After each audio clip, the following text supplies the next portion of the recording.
este tema. Seguramente cuando muchos de ustedes van a compartir actividades en el hospital, en algún centro de referencia o hospitales de baja complejidad, van a seguramente escuchar alguna vez algo relacionado a esta enfermedad.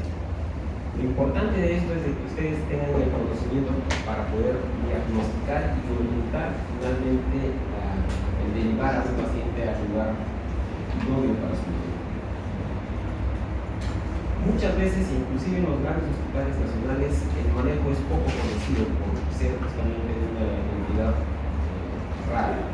Pero al ser rara, es muy involucra que nunca van a tener acceso a eso. Cuando lo tengan, al menos ustedes tengan el conocimiento de cómo es es bastante complejo y probablemente sea un resumen de toda la parte de cirugía abdominal. En esta oportunidad vamos a hablar acerca de los tumores retroperitoneales. Soy el doctor Roa, soy cirujano-oncólogo, les doy la bienvenida. Para empezar, lo que ustedes tienen que entender que el área donde se ubica esta especie de patología es en la región más posterior de la parte abdominal, que es la parte del retroperitoneal. Vale decir, todo lo que se encuentra detrás de los órganos intraabdominales. Ese espacio, que prácticamente es un espacio virtual, está entre la pared posterior de los órganos intraabdominales y la parte anterior de los músculos de la parte musculoesquelética, se llama retroperitoneal. Ese retroperitoneal tiene zonas que a grosso modo se los voy a poder explicar, ¿no? Tiene una zona central, una zona lateral y una zona inferior, donde de acuerdo a lo que vamos a ver en el corte axial podemos orientarnos sobre qué cosas podrían estar involucradas y obviamente qué actividades podrían estar relacionadas en esta zona, ¿no? Vean ustedes que este es un corte axial de una tomografía donde seguramente muchos de nosotros más nos orientamos en las imágenes superiores, las partes anteriores, donde vemos la parte del hígado, toda la parte de asas intestinales y colon, y debajo de toda esta línea, donde prácticamente está en una zona entre la columna vertebral y la parte posterior de esos órganos abdominales, se conoce como el área retroperitoneal. A flor de vista, digamos, lo que podemos entender y conocer es que podemos encontrar riñones y grandes vasos, aorta, cava. Pero seguramente otras regiones anatómicas, otros órganos intraabdominales y en particular aquí retroperitoneales van a estar involucrados en estas zonas que tenemos un poco más de visión oriental, ¿no? Al costado de la arteria aorta está la cava y ahí cercana está el duodeno. El duodeno prácticamente es un órgano retroperitoneal y por excelencia al órgano retroperitoneal ustedes seguramente han entendido y conocido en la parte de cirugía el páncreas. Entonces toda cosa que pueda crecer en esta región anatómica posterior va a ser son los tumores retroperitoneales y ahí nos vamos a ver en general. Cuando hablamos de tumores retroperitoneales estamos fundamentalmente refiriéndonos a la patología maligna, y dentro de la patología maligna lo que prepondera en importancia para conocer son los sarcomas. Los sarcomas en general van a ser un tipo especial de tumores malignos que van a ser derivados del mesénquimo. Los sarcomas son un grupo extenso de tejidos derivados del mesénquima que su distribución más o menos la podemos tener así en cuenta, ¿no? Lo más frecuente es que los sarcomas se encuentren en extremidades, ¿no? Fundamentalmente miembros inferiores. El restante va a estar distribuido en el resto del cuerpo. Y miren, en segundo lugar, más o menos podríamos decir que es el retroperitoneal, ¿no? Porque si el 50% son extremidades, el resto está distribuido en otro 50%, por tanto, el retroperitoneal en segundo lugar, con un 15%. Por eso radica su importancia. Tiene más o menos comportamiento similar, ¿no? Conocer grupos de enfermedades que son como sarcomas, ¿no? Vean ustedes su poca frecuencia, pero al estar en un lugar de referencia como un hospital nacional, de repente en Lima, van a ver frecuentemente esta enfermedad. Entonces, si nosotros hablamos en general, van a representar hasta un 15% de todos los sarcomas de plantas. Miren ustedes que la distribución por género no varía mucho, salvo en algún tipo especial de sarcomas, ¿no? La edad promedio de muchas de las enfermedades por encima de los 50 años, ¿no? Y obviamente cuando ubicamos la parte retroperitoneal en sí dentro de los sarcomas va a ser el lugar con mayor frecuencia, se va a ubicar esta enfermedad. El 80% de los tumores van a ser malignos, ¿no? El tamaño al momento del diagnóstico va a ser variable. Entenderán que como es una zona bien posterior, para que pueda dar sintomatologías va a tener un tamaño más o menos considerable. Por eso a veces es difícil de diagnosticar. Probablemente en estos últimos 10, 15 años, donde más o menos se ha hecho masivo el estudio y el alcance tomográfico en muchas zonas, se diagnostican con más frecuencia. Antes el diagnóstico era muy tardío, ¿no? Si ustedes ven el seguimiento, conforme va creciendo el tumor, probablemente se hace más frecuente. Sin embargo, miren ustedes, las metástasis van a ser poco frecuentes, pero cuando suceden, el diagnóstico es muy poco. Por eso radica la importancia de poder diagnosticar dentro de lo que se pueda ayudar. Entonces, muchos de los pacientes van a tener esta presentación con metástasis y obviamente ese pronóstico es malo, ¿no? Recuerden que fundamentalmente la vía de diseminación de los sarcomas es por vía hematógena. Aquí no hay que ir a buscar los ganglios, por decir, salvo algunas excepciones de algunas particularidades de algún grupo de este tipo, pero vía normal de diseminación es la vía hematógena. Por tanto, los lugares donde normalmente vamos a ir a buscar metástasis es pulmón y hígado. Es bastante importante que ustedes entiendan. Luego, es que tienen que tener en cuenta otra consideración, que estas enfermedades, a pesar de que se les pueda dar el mejor manejo, tienen como característica que tienen alta recurrencia, sobre todo localmente, ¿no? Y entonces, miren ustedes que inclusive cuando nosotros hacemos algún tipo de resección quirúrgica completa, el pronóstico va a mejorar, ¿no? Como ustedes de 54 a 55 años, y después va a ir bajando esa probabilidad de mejoría, digamos, del paciente dependiendo de la forma de la recurrencia, ¿no? Entonces, algunos pacientes, como verán ustedes, van a fallecer seguramente un porcentaje variable dependiendo de su recurrencia y su progresión con metástasis. Entonces, esa característica es de que ellos, por naturaleza, son localmente agresivos, ¿no?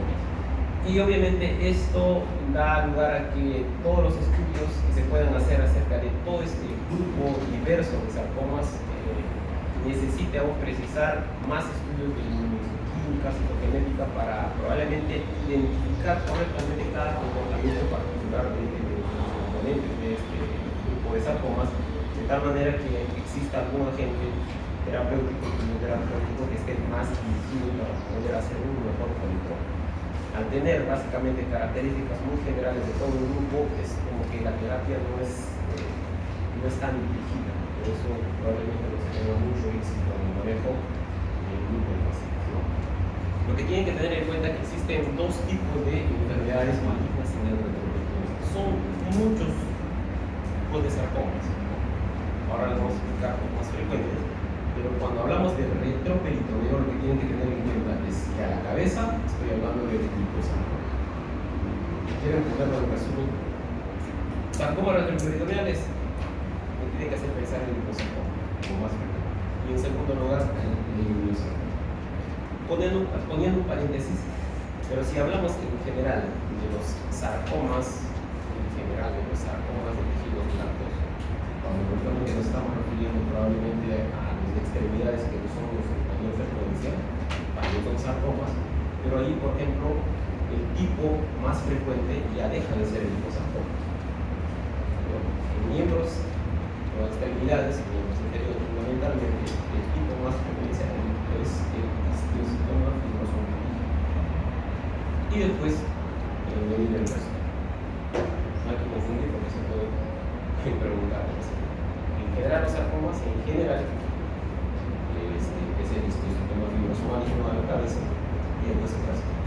hablamos de retroperitoneo, liposarcoma. Miren, esta es una tabla de lo que les comentaba. Muchos tipos de sarcomas: liposarcoma a la cabeza, liposarcoma, tuberoso maligno, liposarcoma, tumor de la válvula del periférico, hemangiopericytoma, etc. Muchos más, que probablemente algunos no están clasificados, pero a la cabeza, liposarcoma.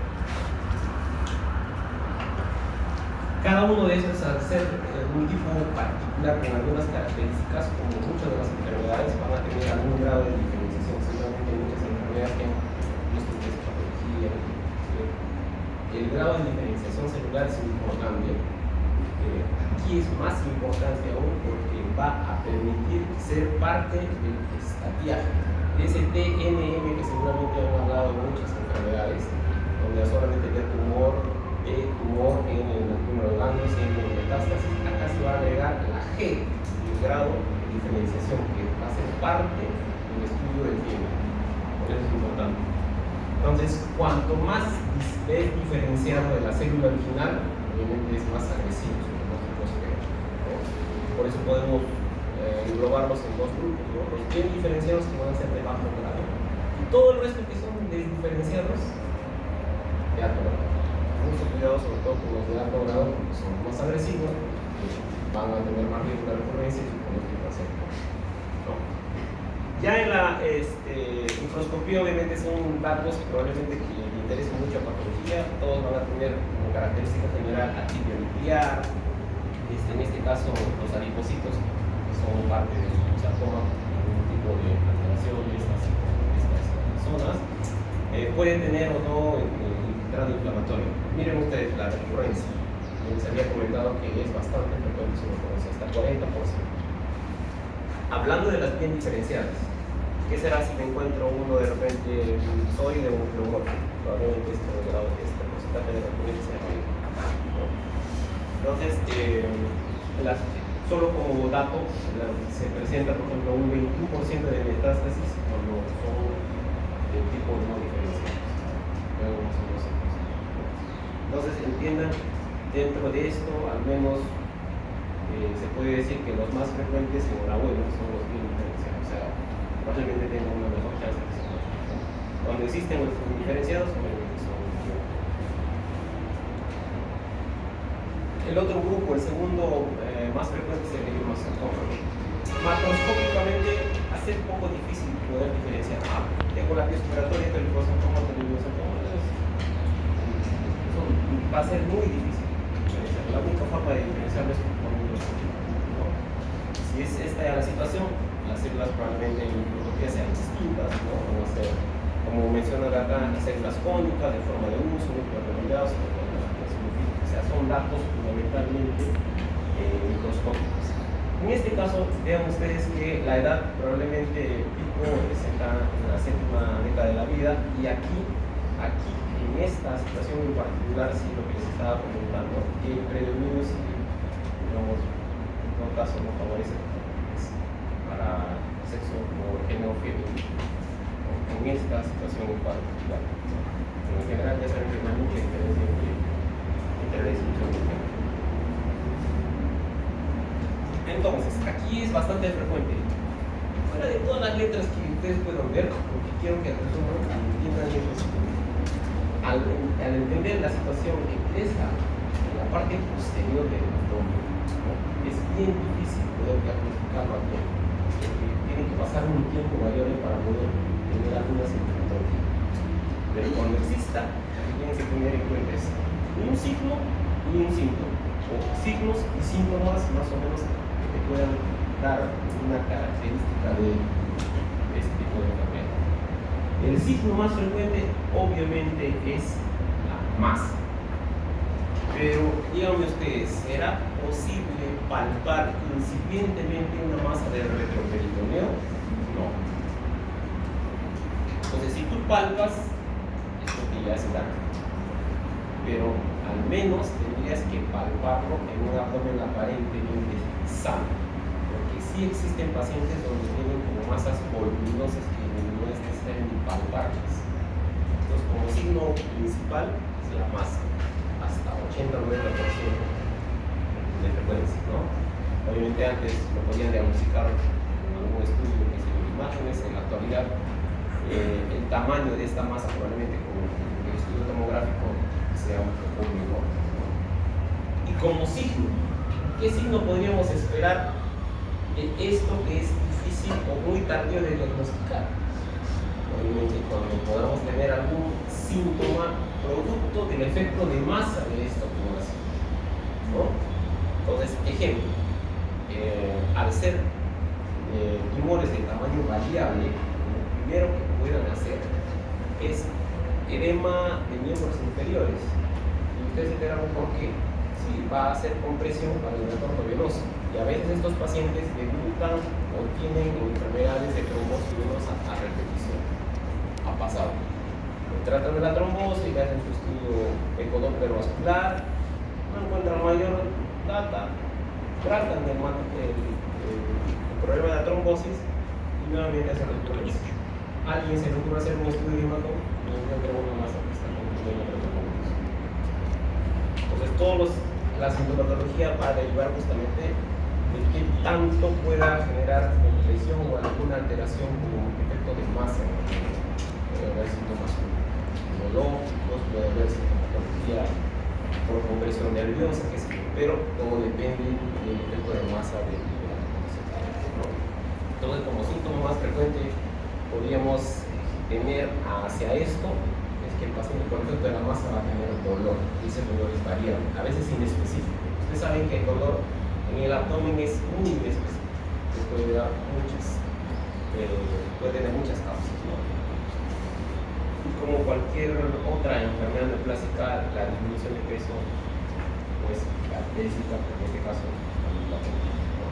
Miren ustedes lo que les hablaba, como signo frecuente, masa, ¿no? Como síntoma, dolor, con pérdida de peso. Para la evaluación diagnóstica, además de poder interrogar bastante bien al paciente sobre la sintomatología que tiene, es hacer una especie de ordenamiento de síntomas y antecedentes del paciente. Antes de que vean todo esto y se puedan confundir, lo importante es que ustedes primero pregunten bien los antecedentes del paciente. Entonces, tú vas a diagnosticar a un paciente, sea palpando la masa o de repente diagnosticándolo a través de un pensamiento tomográfico incidentalmente. Entonces vas a ir a investigar sobre qué origen tiene esa tumoración retroperitoneal. Entonces, lo primero que tienen que hacer es, ¿esta tumoración es originaria del retroperitoneo o ha venido de otra región? Eso es lo primero que tienen que tener en cuenta. Entonces, lo primero que tienen que descartar es de que la enfermedad venga de alguna otra zona.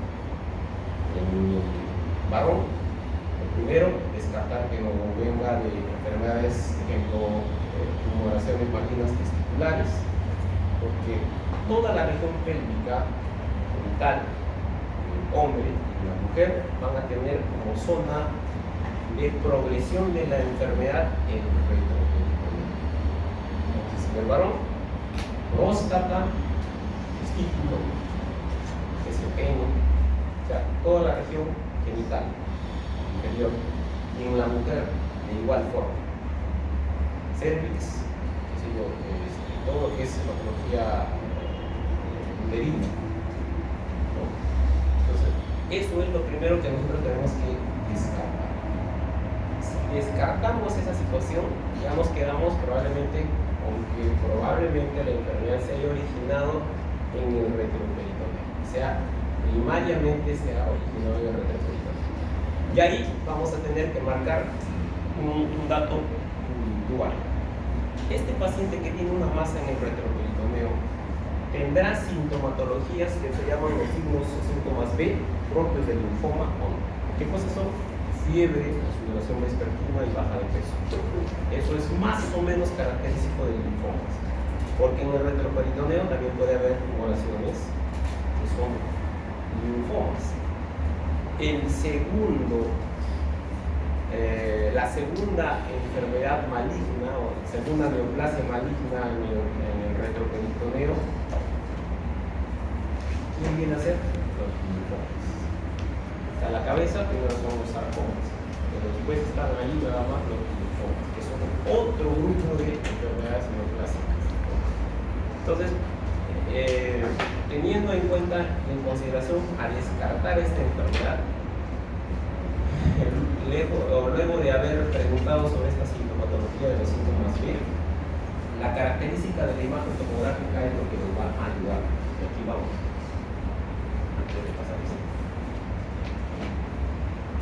Esta imagen que ustedes ven, ¿no?, para orientarlos, hígado, estómago, una bolsa, y aquí entre hígado y estómago hay una masa sólida. Es una masa sólida más o menos uniforme, ¿ya? Que tiene otro corte, y vamos a ver más imágenes. Vean ustedes, gran tumoración, más o menos homogénea, ¿no?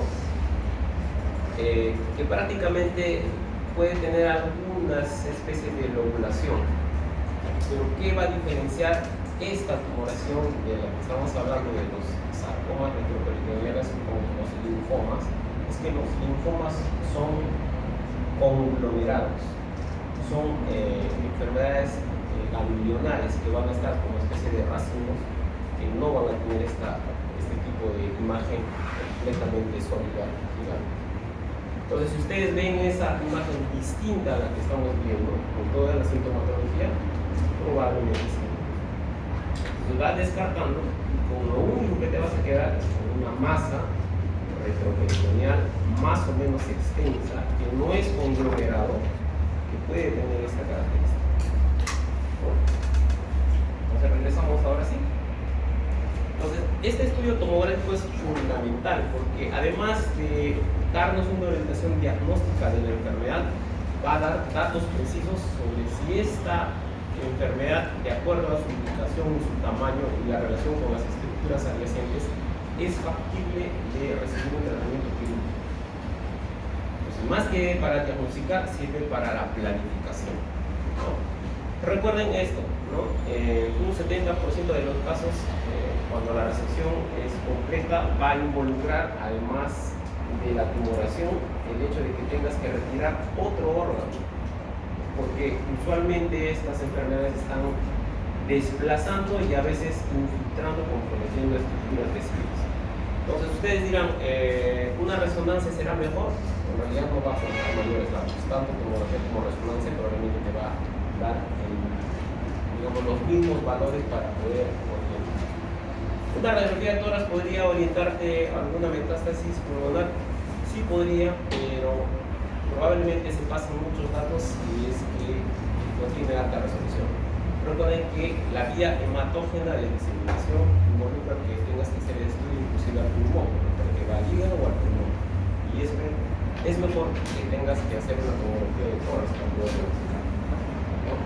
Entonces volvemos a esta parte, ya para más o menos ir orientándonos. Vean toda esta parte abdominal de los órganos intraabdominales, la parte retroperitoneal, donde tenemos el riñón izquierdo, la aorta, el cava, el duodeno, una parte del páncreas, una parte que se ve del riñón, y aquí está alojado, vean ustedes, una tumoración hipodensa, más o menos lobulada, que está originada en la parte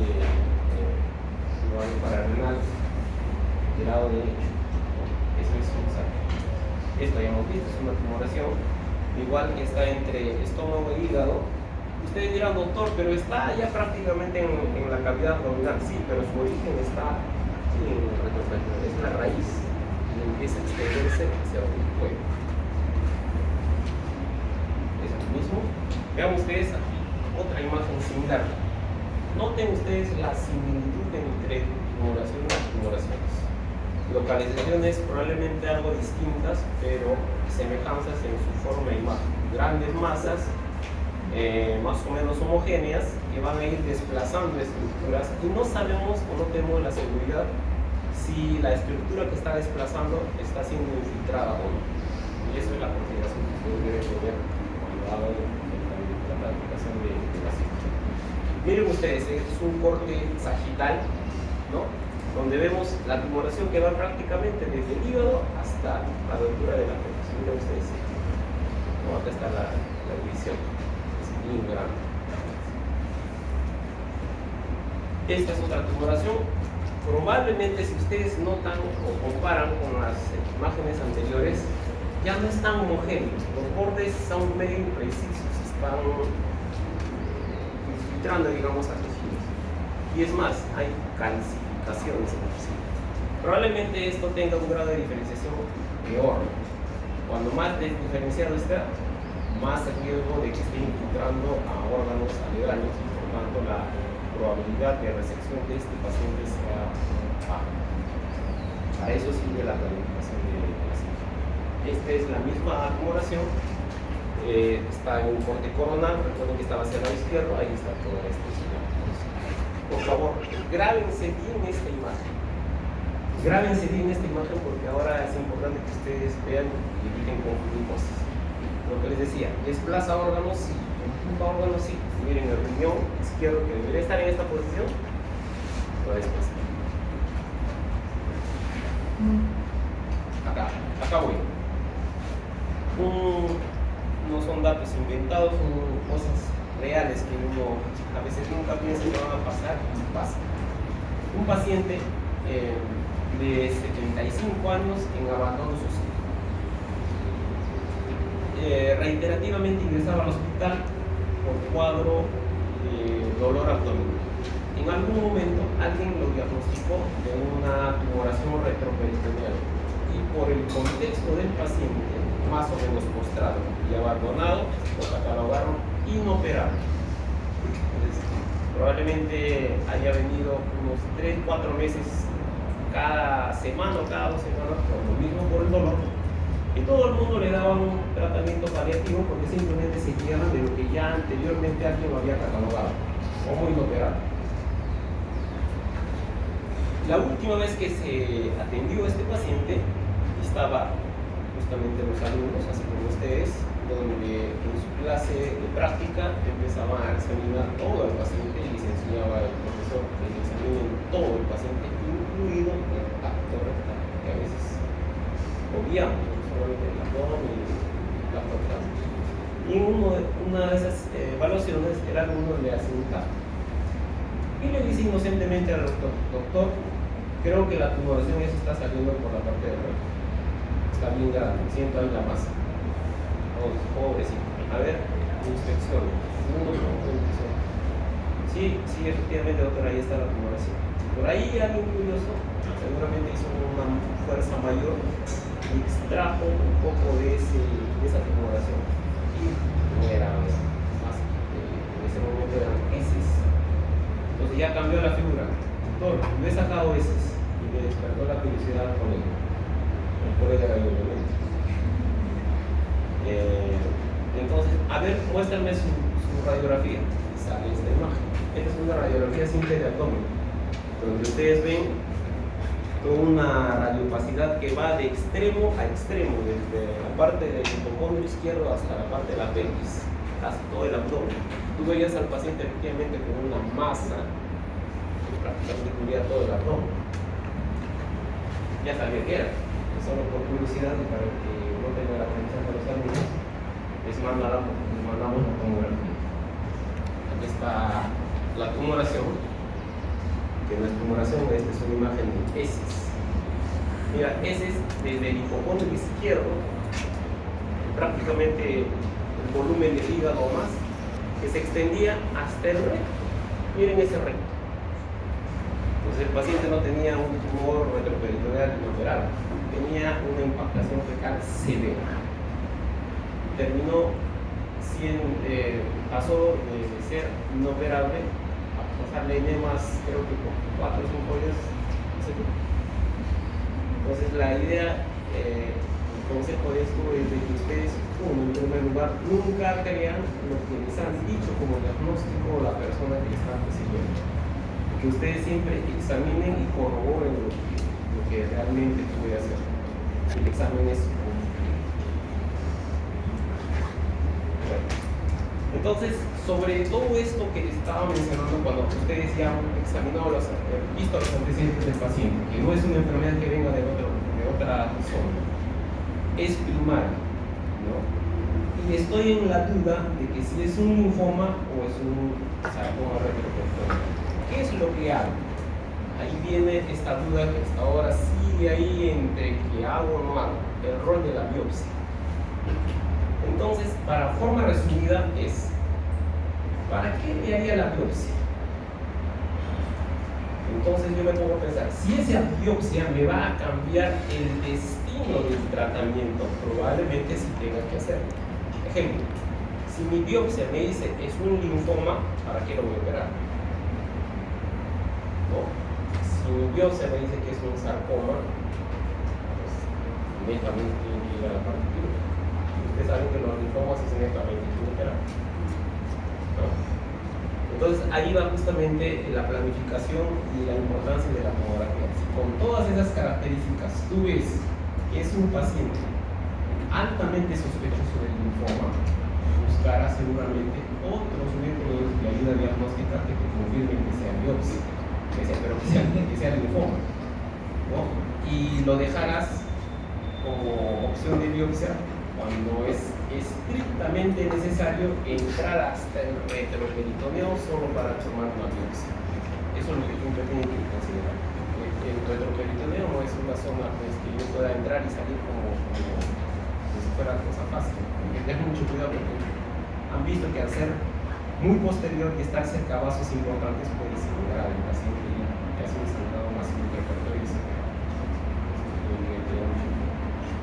En cambio, si todas las características tomográficas me dicen que es una tumoración sólida, extensa, más o menos lobulada, no es conglomerado, o sea, tiene alta sospecha de sarcoma, lo que yo tengo que hacer es planificar con esa imagen de tomografía o resonancia para ver si esto es factible resecarlo, retirarlo por completo. Porque si es factible retirarlo por completo, la biopsia ya no tiene sentido. Porque se supone que el tratamiento final va a ser la cirugía. A eso va justamente el cuestionamiento del rol de la biopsia.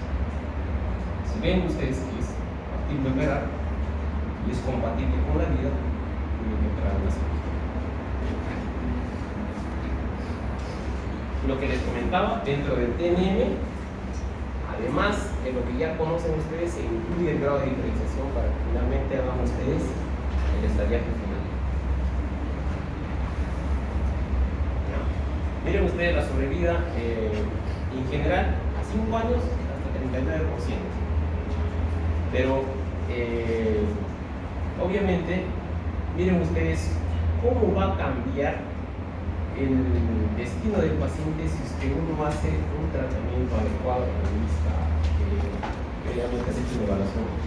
Entonces, miren ustedes, esto es en general para un paciente que no lo ha superado simplemente, bueno, su desenlace final, 39% de seguros.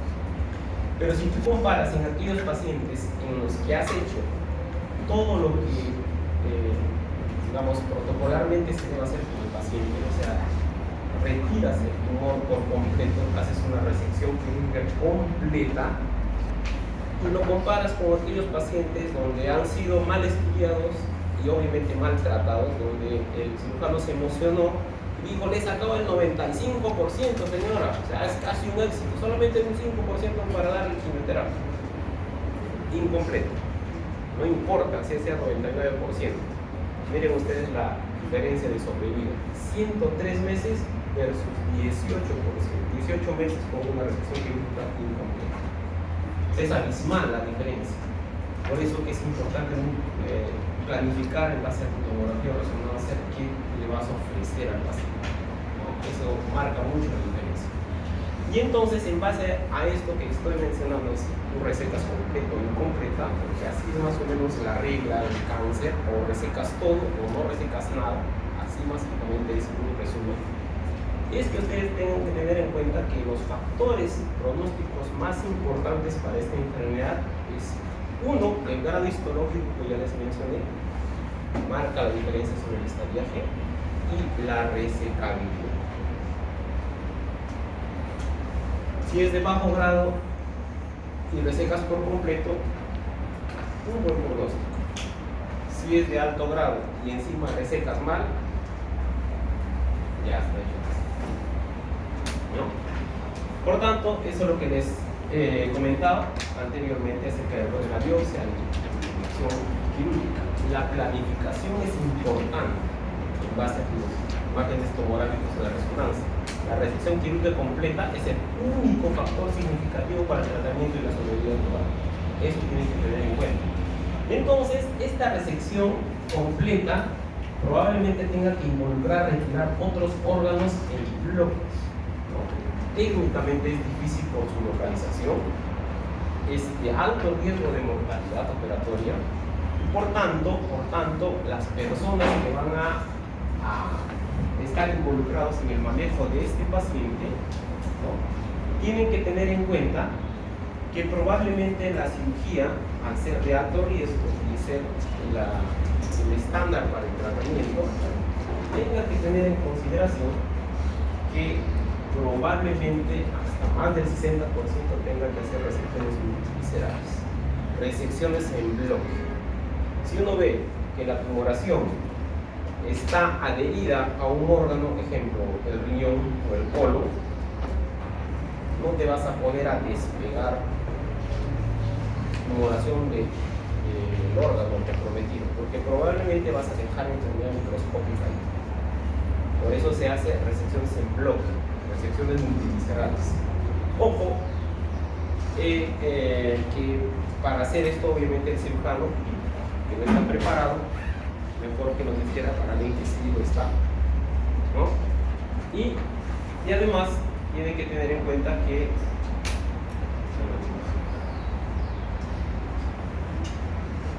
lo que les estaba comentando, que no va a haber ningún beneficio si hay una resección incompleta básica.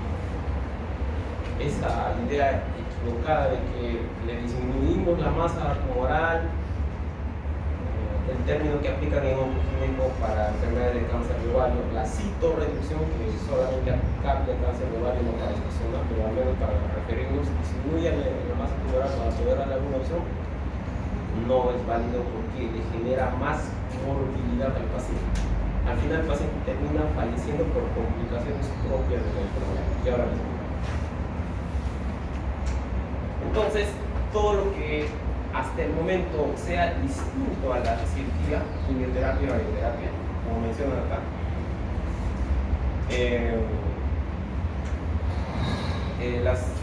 el tratamiento tanto de quimio y radio como complemento,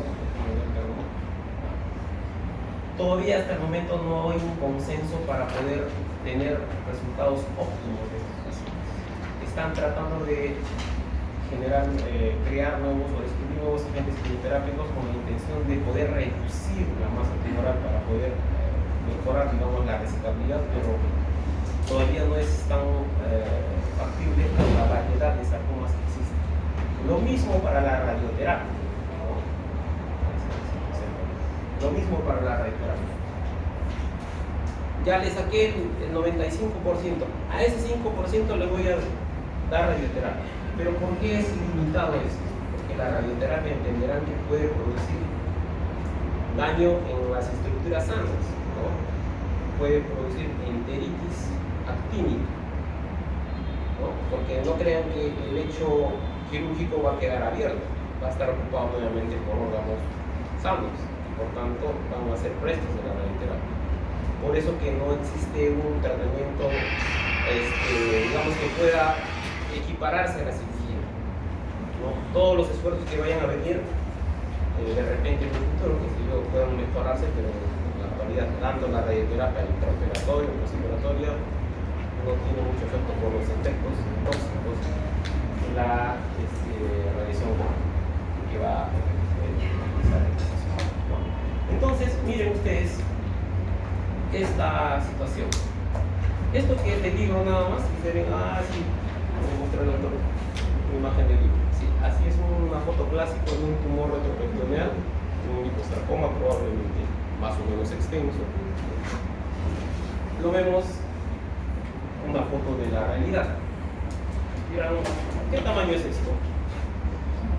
de repente es algo chico y simplemente está magnificado. Entonces hay que tratar de mostrarle una imagen. Ahí está el antebrazo de mi residente, para que comparen.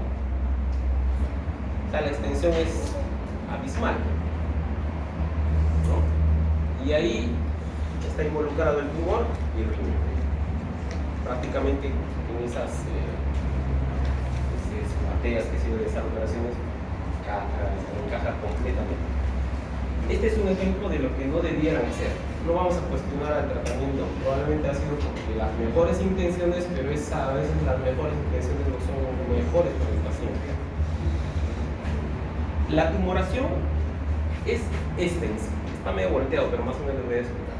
Esta es la tumoración. Esta tumoración retroperitoneal estaba infiltrando el colon. Si ustedes se recuerdan, tiene una tenia el colon, ¿cierto? Esta cintilla que es la tenia. Entonces, la tumoración estaba comprometiendo colon derecho, una parte del colon transverso hasta casi el transverso distal. Por eso que han sacado o han retirado, han resecado la tumoración en bloque con el colon derecho, probablemente toda esta parte. Pero miren allá arriba, ven algo carnoso. Cuando han llegado a la parte casi final del lado izquierdo del abdomen, se han dado cuenta que no podían resecar la totalidad y han tenido que cortar. Ha quedado enfermedad el paciente. Entonces la intención de repente de lo que dice, bueno, le hemos sacado el 90%. El paciente se murió a la semana. Probablemente hubiera durado un poco más si no hubiera hecho nada. ¿Qué es lo que has logrado? Generarle morbilidad al paciente. O sea, puede vivir un tiempo más, pero a expensas de que estar, qué sé yo, con oxígeno intubado. O sea, eso no es lo ideal para el paciente. Por eso, probablemente si hubieran hecho una mejor planificación, no hubieras procedido a realizar una cirugía tan cruel. Entonces, les muestro este ejemplo, que es justamente lo que les voy a mencionar acá. No es el ejemplo de acá, en realidad, pero ahorita les tengo que mostrar el video.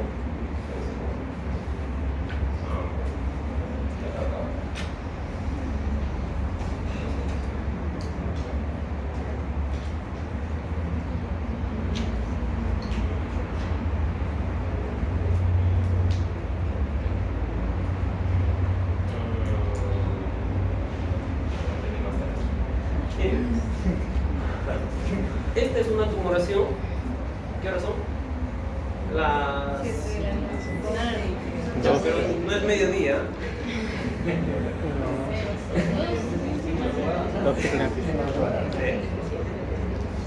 Ya, por ahí teníamos un paciente que debió empezar en la primera hora de la tarde, 2 de la tarde, digamos. Y por cosas del destino empezó a 4 de la tarde, pero igual desde las 4. La tumoración estaba entre el hígado, el estómago y delante del páncreas y al costado del vaso. Estaba en una zona crítica, donde uno tenía que ver lo que les comentaba, precisamente me había olvidado. La planificación es, tú lo puedes retirar, es factible resecar esa tumoración, ya, puedes sacarlo con todo lo que tú quieras. Ahora, ¿esa resección multivisceral es compatible con la vida? Eso tienes que ponerte a pensar. No es sacar por sacar. Si es compatible con la vida, vale decir, si está involucrado un órgano demasiado importante y la resección de esa zona probablemente termina con mortalidad paciente. Si está pegado la vena en la aorta, en la cava, vas a prácticamente desgraciar la vida del paciente y se porque no tiene opción de resección. Entonces aquí más o menos nos habíamos hecho la idea de que en el peor de los casos iba a retirarse con la mitad del páncreas distal, vaso, y parte del estómago. ¿No? Salió menos mal con un segmento de estómago del vaso del páncreas quedó ahí. Pero nos tardó todo ese tiempo. Finalmente el paciente, enhorabuena, tuvo el éxito de poder irse en con el abordaje que mejor puedas, ¿no? La forma de abordar los sigmoides perpendiculares al estar bien posterior, recomiendan que sean incisiones transversas porque te permiten aperturar. O puedes combinar inclusive medianas con transversas. En este caso, como también he dicho, vamos a ver, no había forma de poder abordar la incisión. Porque lo primero que tú tienes que tener es la mejor exposición. Menos mal que así. Entonces voy a regresar acá para mostrarles esto y en comparación para que vean cómo es que se planifica, qué es más o menos lo que ustedes deben tener en cuenta para ver si van a poder hacer. Este es un paciente varón, por ahí debe estar su edad, pero más o menos de 65 años. ¿Ya? Sí, ya. Entonces, esta, mira, es una tumoración igual, sólida, ¿no? Con algunas zonas heterogéneas de densidades, no más hipodenso, más hipodenso, que está hacia la parte izquierda, cercana a la parte pélvica, ¿no? Miren ustedes la vértebra, la bifurcación de la aorta en las ilíacas primitivas, miren la distancia, ¿no? Las psoas, las ilíacas internas, externas, la división, y esta situación que ustedes ven aquí es el colon izquierdo, el descendente, parte del sigmoides prácticamente, que está colapsado por la tumoración. Y el resto de la parte media son masas intestinales que no sabemos si están adheridas con comprometidos, pero ahí está. Entonces, cuando uno hace la planificación, yo tengo que ver, ya, está difícil el abordaje, tengo que ir con la mentalidad de que probablemente tenga que salir por parte del sigmoides o el izquierdo, que fuere. De repente por ahí algún segmento de asa delgada está comprometida. Tengo que tener mucho cuidado porque en esta parte pélvica probablemente esté descubriendo el uréter. Entonces tengo que tener en consideración eso. Entonces, yendo con esa planificación, se hace la cirugía para que me permita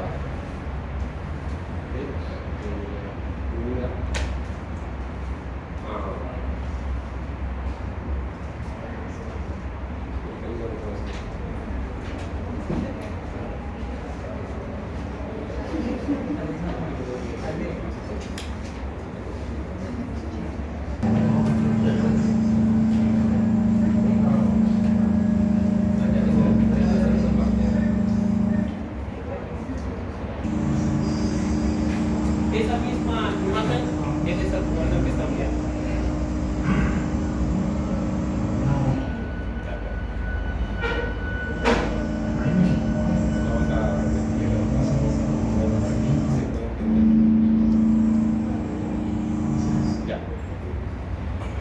Yo estoy agarrando la masa que ya lo he podido abordar, he podido despegar de la parte izquierda del abdomen.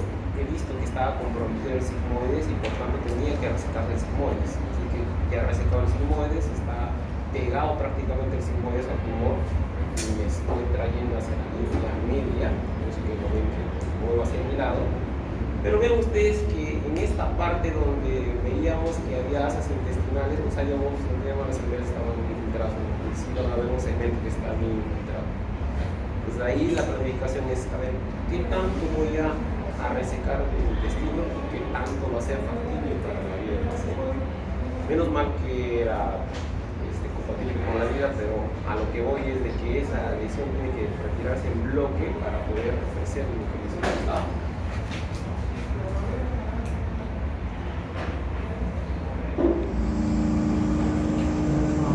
Este es el sigmoides. ¿Ya?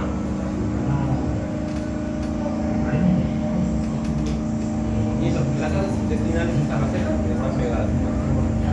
Miren, están pegadas. Está adherida ahí. Lo volteo y estoy tratando de ubicar la zona, digamos, menos cruenta, por decirle, para sacarla. Y al otro lado, en la otra cara, la parte de tibia, ¿no? Finalmente, miren ustedes cómo se puede retirar. Y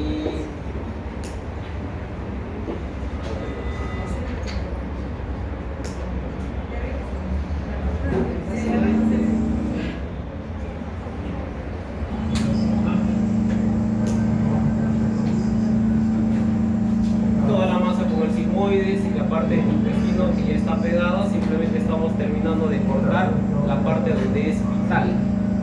Porque recuerden que todo segmento del intestino tiene esta grasa que se llama el meso, y a través de ese meso está discurriendo la irrigación. Si está comprometida un arco de irrigación, obviamente esto va a influenciar en qué tan vital está. Tú no puedes cortar desmesuradamente donde se te ocurre. Entonces tienes que ver que todo esto que está comprometido, su irrigación también está comprometida. Entonces tienes que buscar un segmento donde más o menos sea vital y puedas seccionar. En este caso nos hemos tardado un poco porque toda esa parte que estamos dejando hacia el humano va a ser la parte sana y vital que va a quedar con el paciente.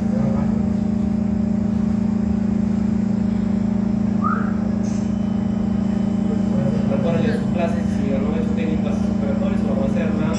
Ese es el meso cuando hacemos las resecciones intestinales, lampas con codos, geles, lo que fueren, para hacer el control vascular, y después recién puedes cortar el órgano en sí. Ya está ligada el meso del intestino, ligas y puedes meter el meso cortado. Entonces, ahora vamos a ver cómo termina.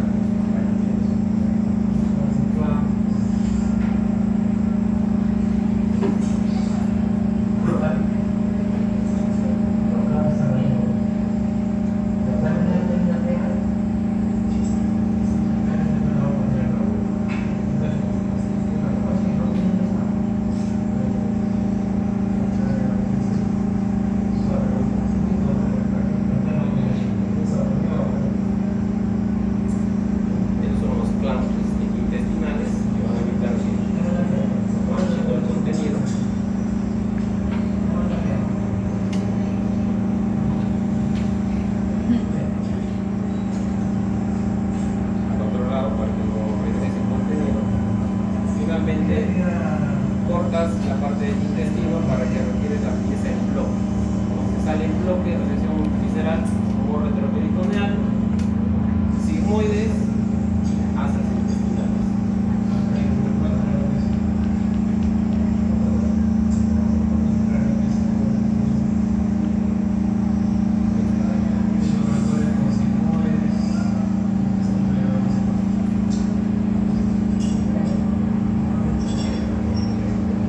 Obviamente la reconstrucción, en la medida de lo que se pueda, es una segunda parte de la cirugía. En este caso lo prioritario es retirar el tumor. Si la reconstrucción va a involucrar demasiado riesgo para el paciente, obviamente no te vas a animar a unir los segmentos del intestino del colon que son, ¿no? Es mejor ostomizar momentáneamente para poder darle chance de recuperación al paciente. Entonces, esa es básicamente lo que tienen que ver con ustedes sobre la enfermedad. Para concluir, básicamente, como muchas de las enfermedades que ustedes tienen que conocer, es de que el seguimiento del paciente tiene que ser dependiendo del grado de diferenciación. Cuando son de bajo grado, de repente puedes hacer un estudio tomográfico cada 6 meses o 2 años y después seguirlo anualmente. Cuando es de alto grado, un poco más corto el seguimiento, como 3 o 4 meses, cada 6 meses, después de 2 años. La idea es de que ustedes vean que ante cualquier evidencia de que la enfermedad ha vuelto, puedan planificar y ojalá sea factible de poder resecar esa nueva recurrencia. Porque en otras enfermedades probablemente la recurrencia de la enfermedad, que por favor tengan mucho cuidado con este término. En oncología hay términos muy específicos y se usa correctamente la palabra recurrencia con la enfermedad vuelta, no residuo. Cuando hay recurrencia de la enfermedad, probablemente esta sea una de las enfermedades en las que puedas darle chance de resecar. Obviamente cada vez es menos la probabilidad. En otras enfermedades, como el estómago, olvídate, es una sola vez operación. Acá puedes darle esa chance. Entonces, tengan mucho en consideración esto para que puedan entender y poder algunos práctica.